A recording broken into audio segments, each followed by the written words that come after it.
Adobe ফটোশপের আজকের ভিডিওর মাধ্যমে আমরা শিখব ফটোশপের ফেদার যে অপশনটা রয়েছে সেই ফেদার অপশনটার কাজটা কি। তো এই ফেদার অপশনের কাজ কিন্তু খুবই গুরুত্বপূর্ণ। আপনি যদি আজকের এই ভিডিওটা শুরু থেকে শেষ পর্যন্ত দেখেন তাইলে ফেদারের A to Z বিষয়টা ক্লিয়ার হতে পারবেন। তো চলুন শুরু করে দিচ্ছি। প্রথমে হচ্ছে আমরা ফেদার ছাড়া একটা কাজ করব এবং ফেদার সহ একটা কাজ করব, তাইলে আপনি পার্থক্যটা সহজে বুঝতে পারবেন।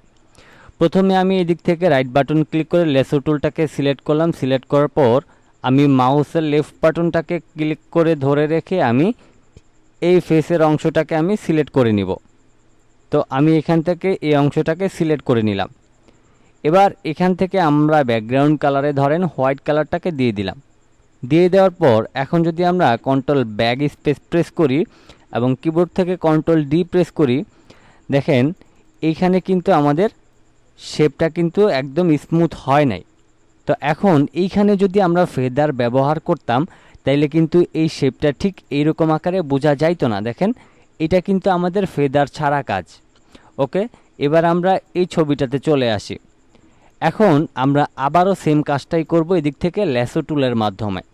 আমি মাউসের লেফট বাটনটাকে ক্লিক করে ধরে রেখে এই ফেসের অংশটাকে আমি এইভাবে করে সিলেক্ট করে নিলাম। এখন এটা আমার এখানে সিলেক্টটা হয় নাই মেবি ঠিকঠাক মতো, আমি আবার করে নিচ্ছি। তো আমি এখান থেকে এইভাবে করে সম্পূর্ণ ফেসের অংশটাকে সিলেক্ট করলাম। করার পর এখন আমরা যদি মাউসের রাইট বাটন ক্লিক করি এবং এদিক থেকে ফেদার অপশনে ক্লিক করি, ধরেন এখান থেকে আমরা 20% দিয়ে ওকে করলাম। ওকে করার পর এখন এই ব্যাকগ্রাউন্ডে আমাদের হোয়াইট কালার আছে।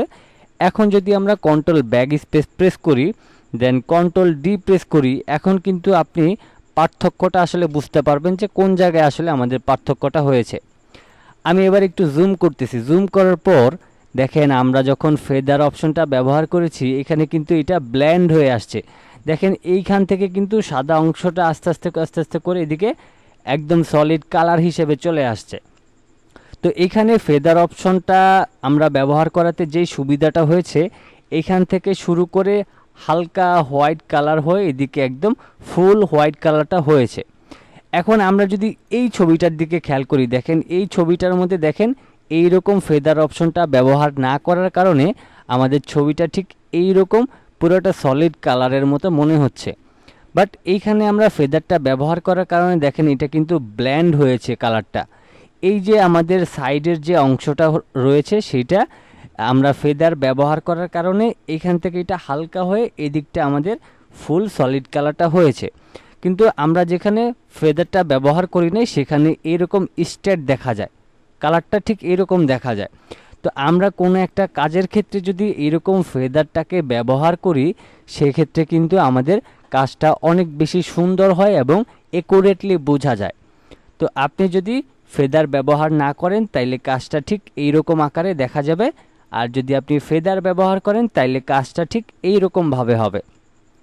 যেমনটা হচ্ছে আমরা গ্রেডিয়েন্ট কালারে দেখে থাকি, যেমন আপনি যদি কোনো একটা কাজের মধ্যে গ্রেডিয়েন্ট কালার অ্যাপ্লাই করেন একটা জায়গা থেকে হালকা হয়ে শুরু হয়ে এদিকটাতে একটু ডার্ক কালার হয়ে আসে। তো এটা হচ্ছে গ্রেডিয়েন্ট কালারের ক্ষেত্রে। আর এখানে ফেদারের ক্ষেত্রে কিন্তু মোটামুটি একই ধরনের, বাট সেটা আলাদা ফরম্যাটের। কিন্তু ফেদারের কাজটা হচ্ছে যে আপনার এদিক থেকে হালকা হয়ে এদিকে আপনার পুরোটা সলিড কালার হবে। যেমন এটাকে ব্ল্যান্ড করে দিয়েছে, এই সাইডের অংশগুলিকে আমাদের ব্ল্যান্ড করে দিয়ে আমাদের এই সাথের যে ইমেজটা আছে সেটাকে অ্যাডজাস্ট করার চেষ্টা করেছে। আর এখানে হচ্ছে আমরা যেটাতে ফেদার ব্যবহার করি না সেটা এরকম স্ট্রেটভাবে হবে। তো সেক্ষেত্রে এইরকম স্ট্রেটভাবে যদি হয় কোনো একটা কাজ করলে সেইটা কিন্তু আমরা সহজে মানুষকে দেখাইলে সে বুঝে ফেলবে যে এটা এডিট করা। তো এজন্য ফেদার ব্যবহার করে আমরা যে কোনো একটা কাজকে আকর্ষণীয় এবং এমনভাবে একটা তৈরি করব কাজটাকে যাতে কেউ বুঝতে না পারে যে আসলে এটা ফটোশপের মাধ্যমে এডিট করা হয়েছে। তো এই ছিল আমাদের আজকের ফেদারের টিউটোরিয়ালটি। কতটুকু বুঝতে পেরেছেন অবশ্যই কমেন্ট বক্সে জানিয়ে দিবেন। চ্যানেলে নতুন এসে থাকলে সাবস্ক্রাইব করে রাখবেন।